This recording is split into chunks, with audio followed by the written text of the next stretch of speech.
and welcome back, everybody, to the DanJohnUniversity.com podcast. I'm Dan John. Each and every week, I sit down and answer your questions. Been doing this a while because this is episode 292. I am looking forward to 300. I've already have a few ideas about that special. But if you have questions, send them to podcast@DanJohnUniversity.com. You know, I do my best to answer all the questions. We, again, have another great set of questions. Been on a roll lately with good questions. So let's start. Samuel reaches out to us and he says, first off, I find your podcast, along with your Easy Strength Omni book and Armor Building Formula book, extremely informative and entertaining. Well, that means a lot. Thank you. Thank you for putting out this kind of content. It is very much appreciated. You know, this is one of those I always feel like when I hear that, like I'm on a situation comedy, so what's your question? All right. I've been working out at home with kettlebells for 4 years now, with access to double adjustable 16 to 32 bells, single 40 and 48 barbell heavy clubs, pull-up bars, rings, barbells and plates, but no rack. Okay. My barbell work represents 15 to 20% of my training time and is focused on hip thrust, deadlift, and Zercher squats. You know, if you can handle hip thrust, deadlifts, and Zercher squats, unless you decide to work on maybe, heavy Olympic lift jerks or that stuff, you might not need that's a nice little combination here. So good for you. And Samuel, it's nice when people share with me their equipment, because I think a lot of us who train at home, and we become hobbyists, and it's like, oh, that's interesting. So you have that piece of equipment. I know it must sound weird, but I guess if you're a carpenter and you go to somebody else's wood shop or something like that, oh, I should get that. And that's how I feel when I see other people's gyms. So here we go with the question. After many years of conditioning-focused training, I have recently found myself captivated by the idea of strength. Just ran the ABC program. He's talking about the armor building formula, and it's available at danjohnuniversity.com/bookstore, or just type in armorbuildingformula.com. And he's very curious about the Mass Made Simple program to put on some muscle. Since I don't have access to a rack, I wonder, what are your thoughts on using the Zercher squat instead of the back squat for the program, and what tweaks, if any, would you apply to the program? Okay, so Samuel, in total honesty, and I don't know if anyone's ever done it, the Mass Made Simple program. I guess the smartest thing for you to do is maybe put something, you didn't give body weight or anything, but let's just pretend, Zercher squat, 95 pounds, 45 kilos-ish, for 50 reps. Just try it and just see what happens. If it's impossible to do with the lightweight, then I just don't see how you can do it. One thing I would consider, and I love Mass Made Simple. It's a book I wrote. Like all my books, it's battle tested. I had a whole bunch of high school kids and firefighters doing it I guess the new way to say it is in the 1.0 or the beta or whatever. I can't remember what the phrase is used, but we experimented with a couple of rounds with a bunch of different people, and we discovered that the complexes, which you can do easy, and some of the other work, really, working with those high rep squats and that forced eating made huge changes. Now, there are newbie gains. I see that phrase online all the time, and that's true. When you first lift weights, you make great gains. And there's also that secondary puberty chance, what I usually worked with my athletes at the high school area, at least. Well, and that's true. And even the college and university level, they're in that zone where you make great progress. When you stop growing vertically, your body stops getting taller. I think all of our listeners probably had that weird summer or two where you grew, 6, 7, 8 inches, and your ankles hurt, your legs hurt. I remember my collarbones hurting really well. And part of Mass Made Simple, I would say I cheated it a little bit because I was working with newbies and I was working with people in that later teen years, early 20s, when they were getting all the benefits of, what we used to call secondary puberty. I don't know what it's called now. For you, in the situation you're in, and hey, if you have Mass Made Simple, I think it's a great book, but the Zercher is a tough option to do it. So first, test yourself on that Zercher 50 reps with 95 pounds.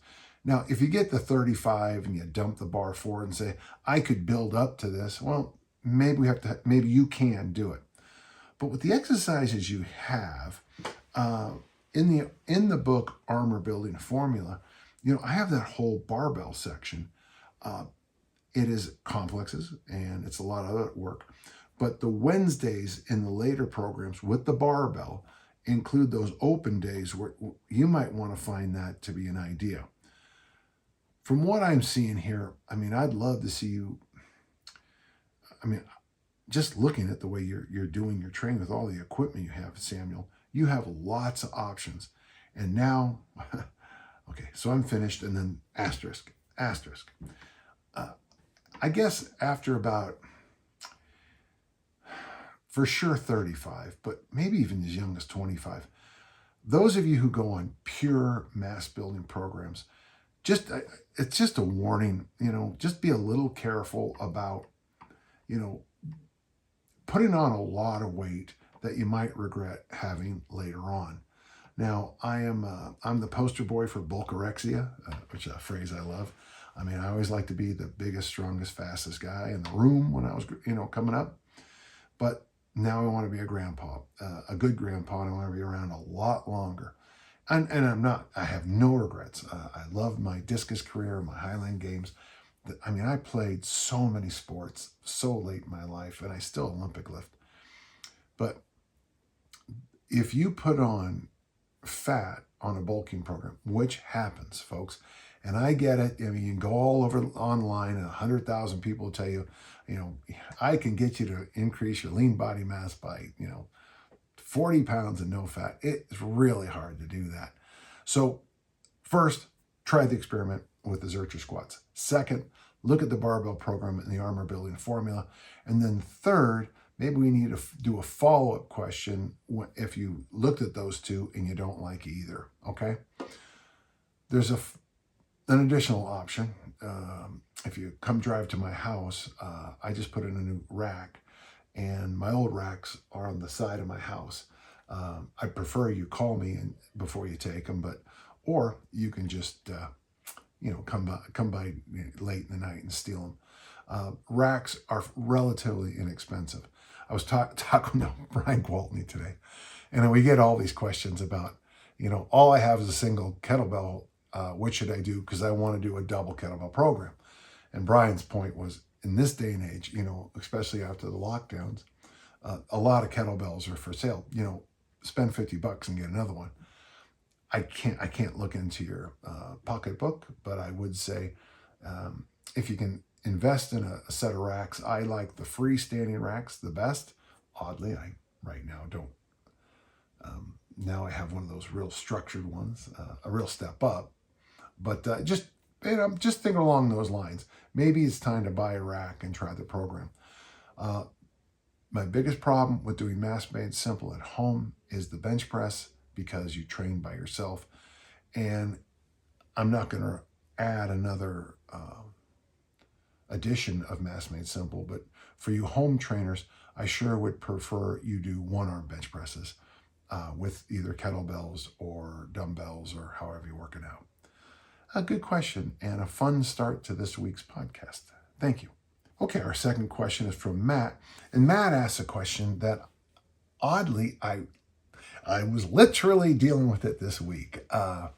As you know, I'm a track coach still, a throws coach, and we're in the indoor conferences. So when this comes out, it'll probably be a little bit later. But one of my athletes was really struggling with pressure, and then it's nice because a lot of the athletes on the team have been sharing one of my books. I give them all my books. They don't read them, but I give them to them. And this might help you with this question, okay? Matt's question is this: how do you help your young athletes deal with competition jitters. From what I understand, most people get them, sure, yeah. And you need to learn to work with them somehow, usually through experience. Experience is a big part of it, and we'll get more to that. This can be a challenge for someone who might be second or third string and play less often. Side note, you don't have to read this on the podcast, but if you want to, you can. Oh, that's interesting. True story. When I wrestled a 3-time state champion on our team, a 3-time state champion, our team would drink several glasses of water leading up to a match. He swore up and down that he never got nervous and never lost if he had to pee really bad. To each his own, I guess. Well, I'm not sure about the pee thing, because ever since I picked up that parasite in the Middle East, all I ever want to do is pee. That's not the most sexy thing I've said all day. But I wrote a book years ago, and I'm proud of it. It didn't sell well. And it's funny because I'm just looking through it now, and it's like, that's pretty good, you know. But there's a couple of things about the book I want to share with you. The book's called Now What, and the author is Dan John. This is available otpbooks.com, or if you just put the title in, you'll probably find it. It's fun to see this. Chip Morton, who I was just with last weekend, he's now a strength coach down in South Carolina. I dedicated to him. He wrote the foreword, and then I dedicated the book to Lonnie Wade, which, and I'll read it to you, to Lonnie Wade. Lonnie was there for my father, and Lonnie was there for me. His kindness inspires excellence. His kindness inspires excellence. He's just such a great guy. I think you have to practice. I think you have to practice appropriately. In fact, in the book, there's a concept called APE, and P is practice appropriately. Now, it's such a simple thing to say, but if you have your team come in and say, you're a basketball coach, and just say, okay, first 20 minutes of practice, we're going to shoot free throws. Well, that's great. There's nothing wrong with that, except that's not appropriate. Now, for those of you who are basketball coaches, say, what's wrong with shooting free throws? Because free throws in a game, the important ones, are when you're exhausted late in the fourth quarter, and if you hit the front end of the one-on-one, they give you another shot. But you have to practice hitting that first shot tired. Practice appropriately. I think when you train hockey players, now I don't know much about this. This is just something Mike Boyle told me, that between sets in a weight room, they should sit down, because, and by the way, you can disagree with this, but Mike's thought is, and I think it's brilliant, is that in hockey, you jump over the thing and then you sit down, you rest sitting down. So appropriately in ice hockey, sitting down is how you should rest. I can't tell you how much time I've watched coaches in track and field and American football just waste time. But the key to the whole book is this particular little triangle here. Now, I want you to look up, study APE, practice appropriately the most. And what we're going to ask you to do is, for example, you're working with a discus thrower, and every time he throws, he walks out the front of the ring, which in a track meet is a foul. So train appropriately, practice appropriately, throw, walk out the back. I'm working with a heptathlete, and I yell at her in practice because she's, when she throws the shot, she likes to walk right out the front. That habit is hard to break. But I got to tell you, habits. So the first thing you need to do is make sure you're practicing appropriately. I don't know what, like, for example, you mentioned wrestling, but if you have, like when I wrestled, I think it was 3-minute bouts in varsity wrestling. Well, it's radically different to do 3-minute bouts than it is just to, kind of tumble around for an hour or two. It's much different. The scoring and the way you approach everything is different. So practice appropriately. And then over here, for those of you listening, there's a triangle here. I got the physical tension, the arousal levels, and the heart rate. And one of the things I strive to do as a coach is teach my athletes where to be on the physical tension scale. Interesting, I just talked to one of my athletes today at practice about this. So what does that mean? He was surprised how often in this book I mentioned smiling. Because in track and field, most of the events, now the shot put might be different, but most of the events, your physical tension level doesn't have to be very high. Now, if you're deadlifting at a big meet, you need tons of physical tension. So that's that whole section, is learning where you need to be on physical tension. That's why I'm such a big fan of teaching isometrics and planks to athletes, because I want them to learn to dial that scale up to 9 or 10 and then blow it off as fast as they can and bring it down. Over time, you fix that. The other one on here is arousal level, and that's where your head's at. Now, if you're a quarterback in American football, you don't want a high arousal level because there's so many things you're reading at once. You need to be able to see, what the other 21 athletes on the field are doing, and even see what the officials are doing, plus know down and distance, plus know the score, plus know what time's on the clock, plus. To be able to do that, you can't be shooting an arrow at a target. You got to have a wide focus and a very calm wide focus. Heart rate is just another one. It's on the bottom here. But one of the things in heart rate is it's real hard to think when your heart rate is at 170. It's real hard to make high level decisions. It's a technique I used a long time ago with people I won't talk about on the podcast, but they're wonderful. We would do a physical drill and then have them basically do, a stoplight at the end of it, a decision matrix. And one of my favorite simple ones is I would stand like this in the very last part of the drill. It could be something as simple as a shuttle run, followed by squats, followed by a bear crawl, and then they pop up and they've got a medicine ball. This is the last part. And I stand here like this and go. And they just have to throw the medicine ball into a garbage can or something like that. But under the physical stress of the heartbeat, some people really struggle with making those quick decisions. That's why, in the heat of battle, sometimes you don't make great decisions because your heart rate is through the roof, your physical tension maybe is through the roof, and certainly your arousal is through the roof. So now what? It's not a badly priced book. Might be a real idea for you. Read it and then implement the materials. Don't just say we're going to practice appropriately. In practice, look at what happens in games and make sure you do them in practice. Late in my coaching American football career, I got so much away from just repeating the same play over and over. We had a drill. My assistant coaches hated it, but it was a 4th down drill. And what we did is it was to help the punters. So we would say it's 3rd and 15. We'd run a play. If we didn't get the first down, punt team. And our punt team would sprint on the field and try to get that punt away as fast as we can. Or, and I wish I'd have done this more in my career, you send the field goal team out and you kick a field goal and you try to get done as fast as you can.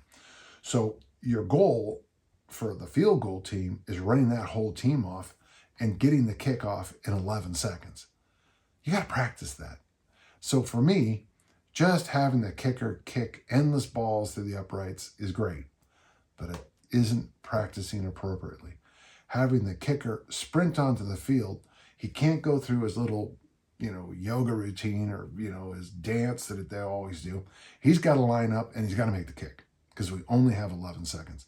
Years ago, the Navy football team at the end of the half got on the field with the clock running with 11 seconds to go and nailed the field goal. That, to me, is the epitome of appropriate practice. I hope that helped. And I don't really have, on the side note, much to say. Thank you. So Brad has a fun question because I've been there. I just learned I'm going to be a father for the first time. And congratulations, Brad, from me and hopefully all of our listeners. Would love to hear any advice for a new dad, both in training but life as well. Any books you found helpful before your daughters were born? So I wrote a book, and it's free on my website, and it's called From Dad to Grad. And I think you can buy it I thought it should be given away for free, but the company named after a river in South America always has to make money. I don't get anything for it, but they do. It's called From Dad to Grad, and I'm very proud of it. Every so often, I'll get requests for a signed copy, and I always make sure that my daughter Kelly, who I wrote the book to, is in it. So I've got a lot of just simple advice. I have advice on parenting in there too. A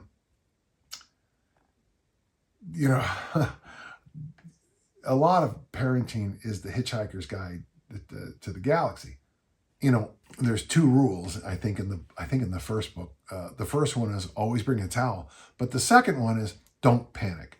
You're not the first person in human history to have a child, and the thing is, it's all wonderful, and then the hospital hands you over this package, and inside this package is a baby, and all of a sudden you're a big kid, and it's overwhelming. I can remember really well, Brad, when Kelly was born, and I just remember kind of getting nervous. It's like, how is she going to learn the days of the week? How is she? There's so many months.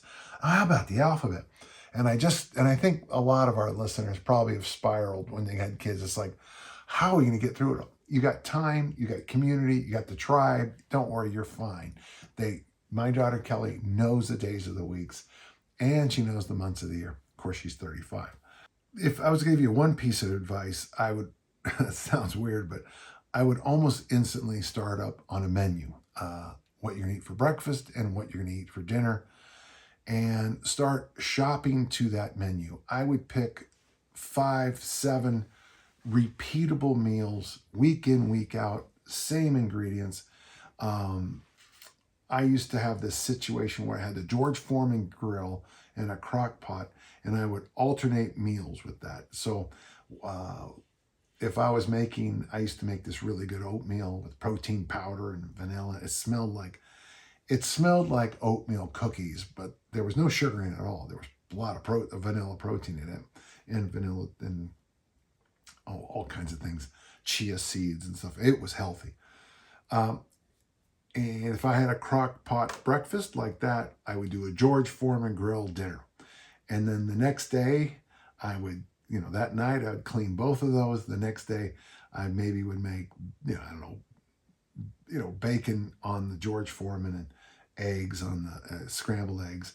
And that night, after I cleaned the crock pot, I would load up tomorrow night's dinner, which is chicken noodle soup, or jambalaya. And I'd let that cook for 24 hours. It was great. But you want to make sure that most basic thing, food, is written down. Make the menus, then make the shopping list, and then shop to the menu. I got to tell you, shopping lists are going to save you so much time and energy. The other thing, too, is every time you make a meal, you get more and more streamlined. You learn that, the steak from Monday night really goes, the leftover steak is great in the jambalaya on Wednesday night. And I know that because that's the system we used. Organization and planning, it's going to be hard because, my granddaughter is teething right now, and I was just with her. And it is hard when the baby is screaming and the cheeks are red and they're in obvious pain. But if you can organize anything you can, that's why I moved to Monday being white laundry day and Tuesday being dark laundry day. So it just saved my head. This is all in From Dad to Grad, I think. No, it is, yeah, for sure. Okay, now the next part of the question is important too. My basic thoughts based off your previous books I've read is to build a lot more time getting up and down on the ground into my programming, but any more advice would be appreciated. Okay. That I would at least spend a minute going over to Tim Anderson's Original Strength, and I got to tell you why. Because with your baby, you're going to get a chance to see the whole system of Original Strength. When babies are on the ground, I go on the ground with them. If they're prone, I lay down with them prone, and I do neck nods, and we play. I just had an Instagram post of me and Elowen, and we did a head touch, and then last week I was with her at her mom's house, and mom and my son-in-law Thomas's house, and she's on her back, and we did reverse cobras today. That's where you bring the chin up, and it's marvelous. When they start crawling, crawl with them, and as soon as you can, grab them by the hand and go walking. The other thing I would add, and this is a tough one for many because it's not the way it was in 2004 anymore, but I would do your best to have no TV on school nights long term, no social media on school nights long term. Do your best to keep kids off screens. And it's not some, the internet's bad. No, you want your kids to go to bed early, and screen time is the opposite of that. Also, too, my daughter Lindsay read so many books. I can't remember if it was her 5th or 6th grade, that they had to come up with an entire set of new awards for her reading. And I think part of that is because why both my daughters are voracious readers still, is that they learned that reading was better than watching mindless TV. Honest to God, folks, there was a show called Joey that came right out after Friends. I thought Friends was not the best show of all time. There's a place somewhere online, I want to say YouTube, it can't help me, where they removed the laugh track out of Friends. And when it's not funny. And I knew a guy who told me he had no time to exercise, but he watched Joey every episode. And I'm like, dude, in that 30 minutes where Joey is on, you can get all the workout in the world you need. Moral statement, I guess, but I'm sticking to it. Great question. And Brad, ping me a note when this happens. I'd like to know how things are going, okay? And good luck to you and everyone in the family, okay? Thank you. Oh, we have a question from Pierre. Pierre is 45 years old who has been learning the Olympic lifts and really enjoying it. I can see how they can really help my spring and spry and powerful as I get older. I recently completed the Intro to Olympic Lifts on DJU, danjohnuniversity.com, as well as a few months of Dave Turner's program. I'd like to shift to a park bench easy strength style Olympic program that I could stick with for a while. However, my Olympic lifts are limited by my technique, so I'm not getting much stronger. What he means by that, the load isn't going up doing them. How could I simultaneously improve my techniques on the Olympic lifts while also increasing my strength on my deadlift, overhead press, and chin-ups? Well, Pierre, first off, this book is on Amazon, but this is the ABCs and Fs of strength training. It's a workshop I just gave, and I decided to make it into a book. But at the back of this book is I've redone Dave Turner's programs and all my adaptions to it in the back on an area called The Geometry of Strength Training. I'm not cross-selling here. Well, of course I am. I just mentioned my book, so I must be. But I think you might find some value in the system that Dave used and my adaptation. Now, the thing I'm concerned with you on this, Pierre, is they're chasing two rabbits. I'd like you to do, well, if you're on Dan John University, there should be the Easy Strength for Olympic lifting programs there. I know for sure they're in the Easy Strength Omni book, but I have a lot of variations of the Easy Strength system for Olympic lifting. At your age, I like what you're doing here, but if you do the one variation where you snatch, you clean and jerk, it's only like 3 singles. You do very few sets of front squats. It might be like 2 sets of 2. And then you take your lifting boots off and you put your walking shoes on. And then you do 3 sets of clean and press, 3 sets of 3, I think. That's going to help with your overhead press. On your deadlift, and I'll probably get some pushback online from this, but I don't know of a better way to build up your deadlift than the Olympic lifts. It's a story I've told with I feel like I'm starting to sing in Greece. Stories. It's a silly song. Don't worry about it. I've told this story many times about how I had the biggest deadlift at a powerlifting meet without training the deadlift. And it's because I was an Olympic lifter. And Olympic lifting makes you scary strong at deadlifting. So one thing I'm going to tell you, find those easy strength for Olympic lifting programs that include the clean and press. If you have racks, you could even just do press. But if you can do Dave Turner's program, the press is built in. Now you asked about the chin up. The thing is, I like the chin up a lot. Okay. I got to tell you folks, the longer I work with people, the more, I also like the parallel grip pull up chin up, but the longer I work, the less and less I like this particular thing because so many people report elbow injuries. I get it. That's how we test people's with the pull up or the thumbless grip pull up. I understand that, but the chin up is marvelous. I think, and this is just, I think what you might want to consider, go back and do the Dave Turner program. But between your sets of the clean and press, do a reasonable number of chin-ups. If you're going to do easy strength for Olympic lifting, maybe after every set of press, you clean and press, clean and press, clean and press, but you do a set of chin-ups. For most people, what builds the chin-up and the pull-up is hanging, and a month of hanging, and then a month of just holding that position at the top. I love the idea here. I like a lot what you're doing. So let me recount the advice. First off, look at Easy Strength Omnibook for other options with the idea of your Olympic lifting. The second idea, when you're doing your vertical press, your overhead press, your military press, superset it in a lazy style with chin-ups. And then the third option is go back to Dave Turner's and try this idea I had been doing for months, where I was doing Dave Turner's program, but every minute on the minute. And I got to tell you, that was tough. So you do a set of 2 in the snatch. It's 8 sets of 2. So it takes you, so once you get going, basically it's about 7-8 minutes.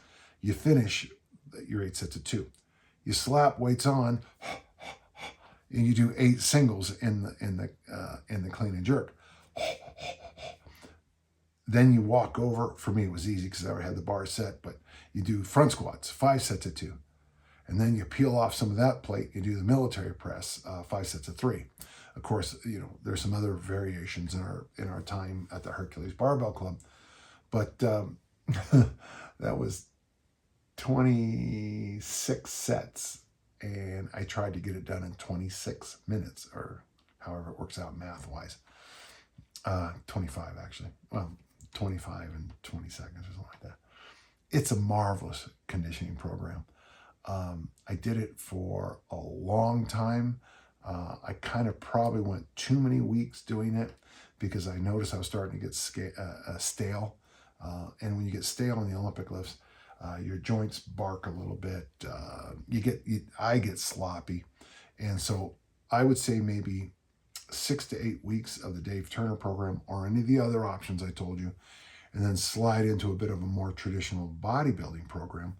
But when you do that, maybe you can crank out those deadlifts, overhead press, and chin-ups as your focus lifts. In fact, now that I think of it out loud, 2 months of easy strength for Olympic lifting, 2 months of standard easy strength. And let me know how it goes. Thank you. Matt says this. On the podcast, when you said you lost all of your emails, yeah, that was rough, and scaled back your workout, it resonated with me. Sometimes something has to give. For me, a very busy season of life or crisis will force my diet to the bottom of the list. Yeah, I'm with you. Do you have any strategies or tips for diet that can be used consistently with very little thought or effort when the stress is high and time is scarce? Well, I have a goal-setting course on Dan John University that's free, and I think that would be a good start for you. I mean, you could probably whip it out and finish it in an hour, okay? But a couple of things I like. First off, I hope you have a journal. This is my current journal. On the back, I have my pirate map, which I just realized I'm going to have to adjust because I'm doing some new things. But it says, 1, before I go to bed, make coffee for the morning. I take Hibernate. Hibernate is this. It's I don't get anything for this, but it is a sleep. It helps me sleep. It's got magnesium and zinc and just a sprinkle of melatonin and vitamin D3 in there, and I like it. Oh, and the big one is make my to-do list for tomorrow. And my to-do list, these are all going to look a little messy, and I apologize. But my to-do list, I put it on 2 lines. I weigh in every day. Oh, wow, I've lost 7 pounds since this entry on January 5th. And then I put my goal, which are my bumpers, my 2 goal weights, which I'm under. And then that's my financial goals. Under my financial, I list all the to-do things I have to do for business and even dental appointments. And then on this side is my fitness side. And every day I just write in. This is kind of a messy area. I put anything. I also tape in things in the back, stuff I got to make sure I do. That's good enough for there. Number 2, every day I do at least 10 minutes of original strength, ideally in the sauna, but do what you got to do. 3, I eat veggies at every meal, and I'm very good about that. I found that fruit, I was doing a lot of fermented food for a while, and I like that. And I still, coffee is outstanding for your gut biome, which makes me happy. But for me, I noticed that even though I make my own sauerkraut, when I went to the other fermented food that I couldn't control as well, it was far too salty for me. So I still do the sauerkraut, but I'm eating more fruit now. And I find that really helpful. 5, pardon me, it says 5 days a week, lift weights as appropriate, and walk or ruck or heavy hand. And then number 5 is make a difference. So one thing I'd recommend for you to do, as I'm just saying this, boy, I'd love it if you had a journal, but if you don't, make yourself a little, this is my I have to do this every day list. So that's my pirate map. I have to do it every day. And I do. Along with that, I would also make a daily to-do list. Now, I'm a big fan of, but they're harder and harder to find, but there were these little cards about this big. And I used to write them down when I was a teacher. And I would, this is back when I used to wear pockets. And I don't, for whatever reason, I don't like pockets on shirts, but I'd always keep my to-do list there. And one of the things I did that I thought was a good idea, if I had to call you, Matt, I would say, call Matt, and then I would include the phone number. So no matter where I was, whether it was a school phone, telephone, a cell phone, I had the number there. If it was pick up laundry, you put it in there. And then as I went through, I just slash it out. Now, of course, it's a little easier with some of the other tools I have, but that really, really helps me, okay? Now, you talk specifically about diet, and then this is the $1 million one. So this is my daily, sheet. Now I get it. I go over the top on everything, but this is Sunday, Saturday. Today hasn't been filled in yet, but I keep my phone in my pocket. I'm thinking about buying an old school pedometer because I don't like having my phone in the pocket all the time. But the very first number up there is the number of steps I take every day. And it's nice to see that I'm at 11,000 for the past, and today I'm already at 10,000. So I'll be at 11,000 again today. If on days I lift, I put in very small print my workouts because I'm on other things. Now this is interesting. What I'm trying to get across here is this. All I need to do is just show you this. There is absolutely no change every day with the first part of my day. I start off my morning I make a drink with sugar-free, orange-flavored Metamucil and creatine, and I swirl it around. I used to take creatine gummies, but the powder is like 1/10 the cost. And I guess I'm cheap. And I swirl it around, I shake it, and I drink it. And then I start drinking coffee. Now, it's weird because somebody told me that coffee has calories, so I include that here on the list. 3 or 4 or 5 cups of coffee come to 7 or 8 calories. Whew, how will I work that off? Here's what I'm trying to get across. I know what I'm going to do for breakfast, or well, for me, brunch and snack. Let me repeat that. Sorry, Oz. I know what I'm going to eat for my breakfast, brunch, and snack every single day of my life. I take it's right there, it's 230 calories. I get Premier Protein from Costco, and then I get this 3-berry frozen berry concoction with blackberries, blueberries, and strawberries from Costco. I pour the protein drinks in the Vitamix. I add the berries, grind it up, and I drink that. That comes to 230 calories. Now, 230 calories might sound like a lot to most of you, but it's basically half of what a bean burrito is at a fast food place. Then every day for breakfast, I have 2 eggs. I eat a meat of sometimes, usually leftovers. I always cook too much steak or ground turkey, or I always have extra chicken thighs around. And I do my best to keep it about 180 calories. You'll be surprised how much meat is in 180 calories. When I say 3 ounces, it won't sound like much, but when you cut up steak and you weigh it and it's 3 ounces, so if I'm cooking steak, I usually cook like 3, 4, or 5 and then chop them up so I can have them with breakfast for a couple days. For breakfast, I also do yogurt or cottage cheese. And the one thing I do that's the only thing I actually measure every day. Because cottage cheese, a half cup of cottage cheese is 110 calories, the brand I buy. Yogurt probably is a lot more than that. Yogurt isn't very high. And then each day I call it fruit servings, and I grant myself 250 calories of fruit. That's 3 apples. That's 2 bananas and something that's only got 40 calories. And then after my dessert every night is a Premier Protein chocolate drink, which gives me another 160 calories. I allow myself 2 glasses of Pinot Noir every day. It's a wine, which is shocking because that's only 250 calories. I drink 1 while I'm making dinner, and I drink 1 after dinner on the deck. And then I have, sorry, gentle listeners who have kids. And then I include this thing I call the daily F-up. I don't measure things like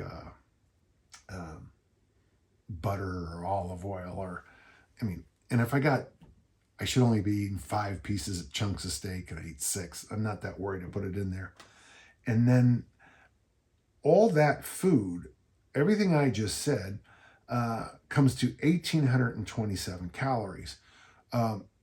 So what I'm trying to get across to you, Matt, is this.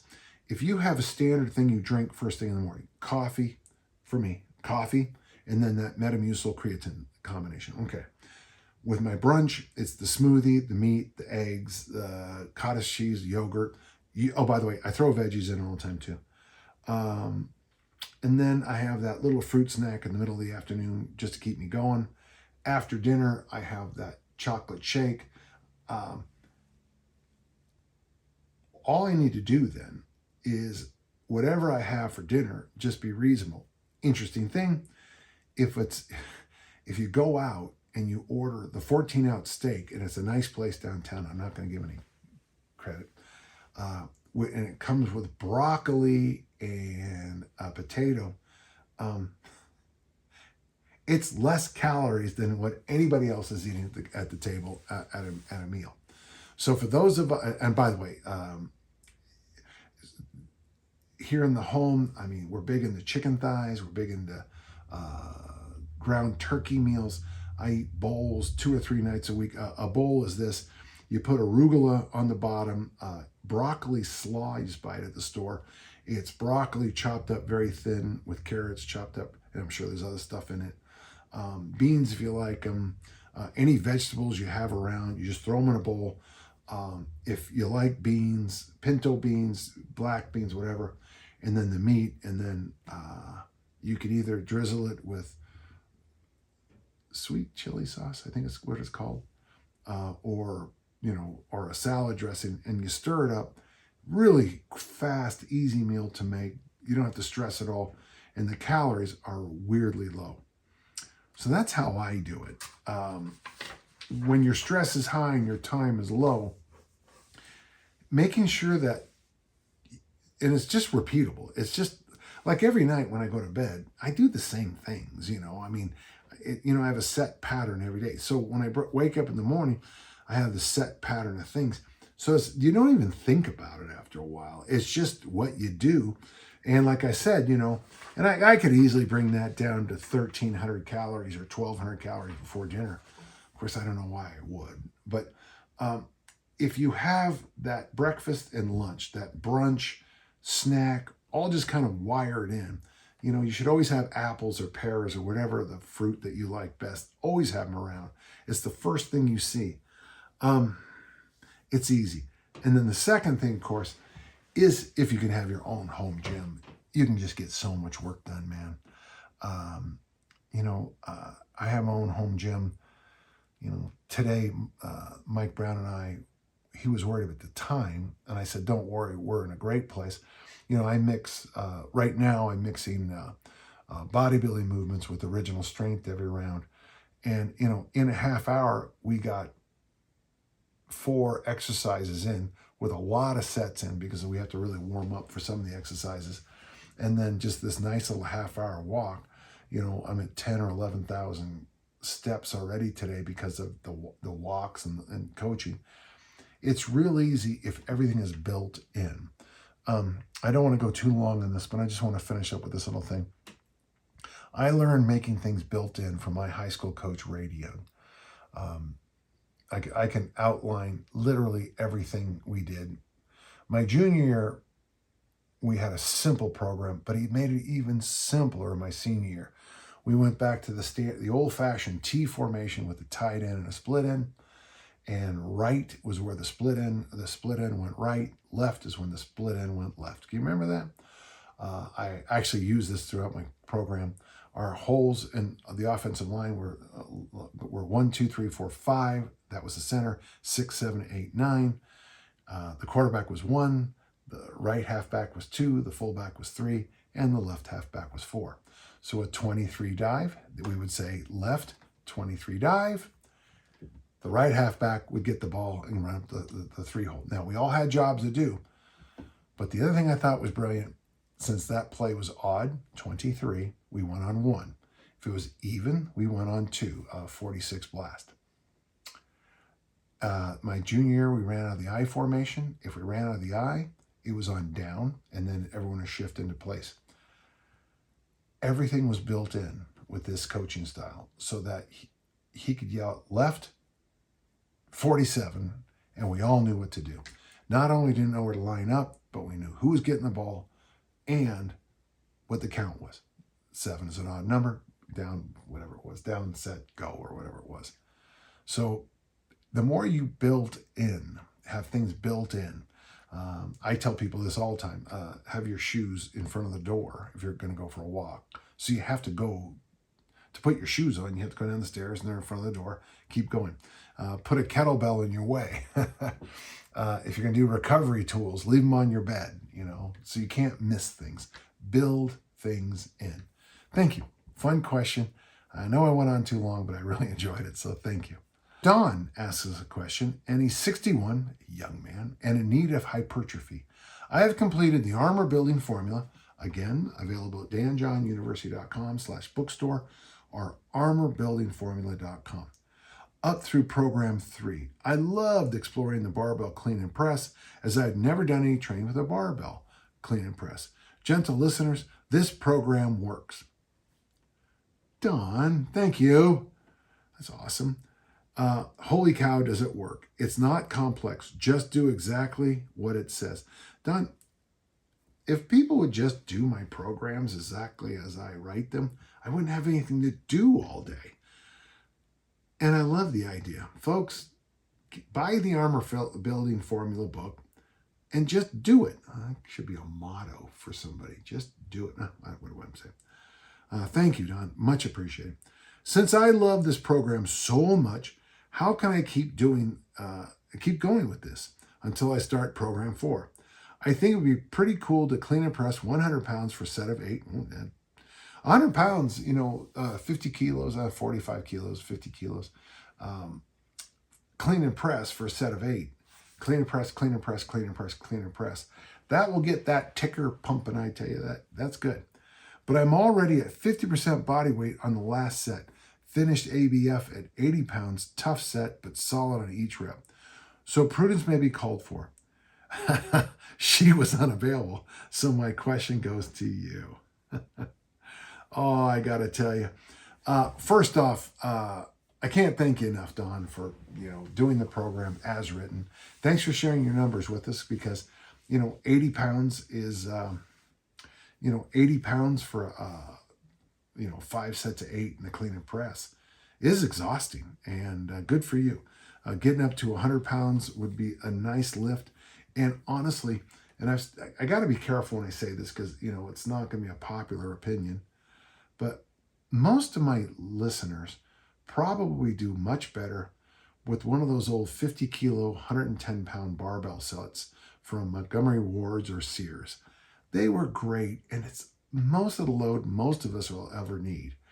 Like I tell men, with double 20s at the kettlebells, man, you're going to take care of almost all your needs. I get it, this is the internet, and everybody, squats 1,000 and deadlifts 3,000 and, runs a 3-minute and 51-second mile and climb Mount Everest and, is an expert on everything. But for the rest of us, it's just, this is nice. So just to let you know, I am, as we speak, Don, I'm working on a book called Armor Building Formula for Fat Loss with Kettlebells. Now, that title might change, but what I'm going to do is I'm going to share all kinds of options that I've been giving to people. I got one called the Weekend Warrior. Saturdays are the original armor building program, which is clean and front squat. And Saturdays is high rep press, and the other 5 days a week, you walk or you do what you can do. I also have some other 2-day a week variations with long fasts after for certain people. So you didn't really ask a very specific question, but your question is, how long can I keep going with this? If you keep alternating yourself through, and trust me, programs on the barbell side, programs 1 and 2 are pretty good. I was doing program 1 for a while. I got to tell you, man, I loved it. I was doing this experiment and I guess it would be program 2. And I was doing program 2, playing with higher reps. That'll also be in the new book, Experimenting with Higher Reps. And just to, Don, because you're a good person, I'm playing around with sets of 13 on the high rep press day for the kettlebell day. But it might be something for you to explore too. You get yourself, if you really do feel like you're stuck, stop doing clean and press, clean and press, clean and press, clean and press, and go clean, press, press, press, press, press for sets of 8 and then a set of 13. I would drop off that number a little bit on the second set. I found it marvelous. Someone's going to ask why 8 and 13? Because it's a Fibonacci number. 1, 2, 3, 5, 8, 13, 21. I always forget 34, 55, and 89. My number in football was 89. My goal when I was trying to break the Weight Pentathlon world record was to hit 55 feet in all the short events and 55 meters in all the long events. If you send me a program that's four sets of 7, I don't know if I could work with it. So there you go. There's some ideas for you. They're all over the place, my ideas, but stick to the program as you're doing. But if you want to venture out on a day and just do clean, press, press, press, press, try that 8 and 13 idea. Do the set of 8. Let's see if you can do, if your goal is 100, do the set of 8 with 8, the first time, do it with 80. And the set of 13, maybe something like 65 or 70. Go light. And then nudge that up. Maybe do that 1 day a week, just for fun, and just nudge yourself upward. And I think you'll have a lot of fun there. Wow, I felt like today went fast. But listen, these questions were very good today. You can always, people tell me they always know when I like the questions because I ramble on. I love it when people in the comments say I ramble on too much. But, come on, think about it. Samuel and Matt and, everybody else, Pierre and Don. I mean, these are real people who want answers. And if I just say, follow the program, why are we doing this? So, yeah, I ramble on, but it's because of the people who sent in the questions. They deserve it. So thank you. And remember, if you have a question, send them to the podcast at danjohnuniversity.com. Each and every week, I sit down and answer them, and I love it. And until next time, let's all keep on lifting and learning.